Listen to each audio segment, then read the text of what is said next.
แล้วหมอกับเอฟซีหลายไปหนาก็ได้น้อยผู้นั้นสั่งนี่สั่งจังสี่ได้หมอไปแล่นไปว่าตามคนนี้เนาะธรรมดาอาจารย์เลยอาจารย์นี่แน่ก็ได้แล่นได้หมอครับยาดอกมันเป็นอาชีพเจ้าของเนาะเป็นงานมันก็สิคอยจะเริ่มไปทางหน้าล่ะอันหมอเริ่มอัดเสียงแล้วบ่เนี่ยครับผมสวัสดีครับหมอครับสวัสดีครับสวัสดีครับมันนั่นเด้อหมอเด้องวดบางหันผมบ่ได้ส่งให้หมอเนาะเลขต่างแดนอันนี้ผมโทรมาหมอผมว่าเดี๋ยวต่างแดนนี่นะหมอมันเป็นมือมันออกมันจ่อแล้วครับผมเพราะว่างวดเมื่อกี้นี่ครับได้ให้แต่แม่ตุ้ยก็เลขมันก็รุดนั่นล่ะก็บ่รุดไกลได้หมอรุดใกล้ๆเป็นแต่อย่าห้าอีหลีที่อันนี้ผมจังว่าผมเฮ็ดแล้วผมเช็คหัวเจ้าของอยู่แล้วผมตัดจิ้มโตมันคือนะครับบ่น่าตัดออกจังเม็ดได้อย่างนี้แต่ว่าผมให้แม่ตุ้ยไป0กับ5เนาะผมบอกทำรายการฟังก่อนเด้อเพราะว่ามันบ่ได้ออกช่องหมอเนาะว่าหั่นเนาะFC เห็นหมอในช่องหมออาจจะบ่เห็นตัวนี้ว่าผมมี0กับ5ของวันที่4น่ะหมอครับผมแล้ววันนี้ผมจับคู่กับ00 05 16 10 15 17นะหมอแต่วันนี้16กดไปอยู่เป็นทุนทางอุบลเนาะครับผมคันหมอมี FC ทั้งหุ้นก็สิถืออยู่ดอกเขาหลักแสนกับหลักแสนกับหลักหมื่นเป็นนั่นเล็กทั้งตัวครับผมโตกันผมก็จับบ่ถึงนี่08ก็ได้เพราะว่ามันผมจับ06 07ไว้นี่ก็ถือว่าพวกเขาล่ะมันมีแต้มนึงอาจารย์กับตัวกันก็อาจจะเข้าอยู่แต่ว่าเขาเป็นตัวกลับมันนะครับผมหมดไม้นี่เนาะหมอเนาะของวันที่6นี่เนาะของมื้อนี้วันศุกร์วันสุดสัปดาห์เพราะว่าของวันศุกร์เกี่ยวก่อนนั่นมันเป็นอีหยังล่ะเป็น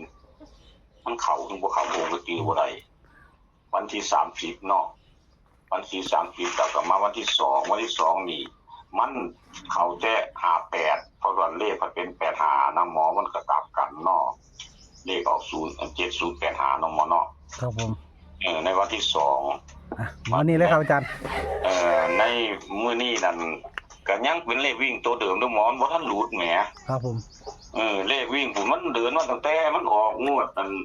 3932ผู้ได้หมอผู้หลุดเทื่อ3932มันก็ได้8กับ3มันก็มา3แล้ววันนี้ต่อมามันก็3439ผมก็ได้8กับ3มันก็มา3แต่ว่า8ขึ้นแต้มมัน9 8ขึ้นแต้มมัน9 3งวดนั่นบ่ล่ะแล้ววันนี้พอมางวดที่4ที่มันออกเมื่อกี้นี่มันถัดมาเปลี่ยนเป็น0กับ5มันเปลี่ยนเป็นวิ่ง0กับ5นะวิ่ง0กับ5แล้วมันก็ออกกันตอนนั้นมันออกไอ้เขาทั้งบนทั้งล่างเนาะครับผมมันเขาทั้งบนทั้งล่างแต่ว่า0มันไปอยู่ทั้ง7ผมอยู่เลขล่างมันหางที่อยู่เลขบนเป็นออก7085นะหมอก็บานเนียนงวดถัดมานี่ก็ยังได้0กับ5คือเก่านี่ที่ผมจับให้เมื่อกี้นี่แหละผมจับบ่ถึงนะผมจับบ่ถึงผมก็นิ่งอยู่นั่นล่ะผมย่านมันขึ้นไปอีกแต้มหมอผมเขียนไว้อยู่แต่มันก็ให้ไปมันจะหลายโลดได้บ่มันจะนี่ก็หลายแล้วนะผมก็เลยพลาดไปหรือว่าเขาจะเลขวิ่งเลข0ตัวเดียวเนาะหามันหลุดเนาะหมอเนาะครับผมงวดนี้เลขวิ่งยังตัวเดิมคือเก่าเด้อหมอเด้อเพราะว่ามันบ่ทันหลุดก็จะไปเอามันบ่ทันหลุดก็ต้องเดินต่อที่จริงนั่นถ้าผมจับแม่นแน่ว่ากระถือโลดอกว่าหันก็ได้ผมบ่จับช้ากระถือ80กันจับก็ได้เขียนแล้วเขียนอีกอยู่เที่ยวนี้วิ่ง5กับ0แล้วก็บนล่างนำกันเด้อหมอเด้อครับผมจับคู่70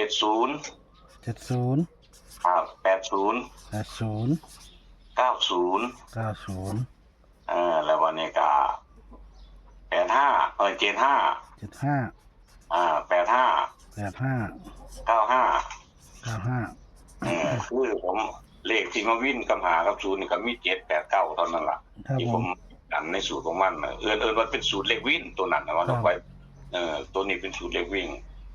การวันนี้ผมจับตัวกันในเรื่องผมยันเลขวิ่งมันกอดข้อกันเอาเป็น97ตัวนึงก็98ด้วยหมดเด้ออย่างนั้นเกี่ยวก้อนมันก็จับ0607ไว้จับบ่ถึงเที่ยวนี้ก็สิคือเก่ามัน98แล้วสิบ่เลยเป็น99ซะบ่เพราะว่างวดของกันมันเรียน7ผมก็ตกกันเนาะเอาบัดนี้หมอผมสิให้เลขกันเลข3ตัวไปจัก2จุดตัวหมดเด้อครับผม970ครับแล้ววันนี้อีกตัวนึงก็990เป็นเลขเบิ้ลหมอครับผมแล้ววันนี้เน้นๆตัว970นี่แหละหมอครับ ที่จริงกับ990มันกันมักคือกันนั่นแหละแต่ว่ามักแห้งคงกัน970นี่แหละลองมา90นั่นแหละแล้ววันนี้ผมสีต้องเอาตัวนี้ให้เป็นไอ้ที่พี่หน้าเพราะมันมีสูตรเดียวเนาะหมอเนาะเป็นเลขที่ตัวเด้อมันเคยถืออยู่แม้แต่ว่าหลังจากที่ผมให้อันเอาเลขออกน้ำหมอเนี่ยบ่ทันได้ถือเสื้อดอกเลขที่ตัวนะแต่ว่าก่อนๆแม่ผมเห็นไว้มันเคยถือเลขหมอ อืม มันหน่อยตัวเนาะเอาไปเอาฝากคนแน่เนาะ7098หมอ ครับผม เป็นเลขตัวเดิมนี่คิดว่าเลขตัวเดิมแต่ยังยั่งอยู่เพราะว่าเลขวิ่งมันบ่รุดนี่แล้วก็มันนี่สังเกตเบิ่ง3งวดที่มันสิได้0กับ5มันเป็นเลขวิ่งเนี่ยมันได้3กับ8 3กับ8 3กับ8มาหมอมัน3ปิดบัดนี้8ถึงแต้มเป็น9เบิดใน3งวดนั่นเนาะบาดมันพอดีมันมาโยนมาให้0กับ5นี่มันก็เลยมาถึง2เหมือนมาถึง0ถึง5มันงวดทันมาแต่0งวดนี้มันจะมาแต่0ถึงมาถึง0ถึง5ก็บ่จักมันหมอตามตำราก็มันก็คันรู้ตัวนึงก็สิเหลือตัวนึงนั่นล่ะทั้งหมดทั้งมวลมีเท่านี้เด้อหมอ ครับผม ลองต้นของดู ครับผมก็สิมีจานให้วิ่ง5กับ0นะครับ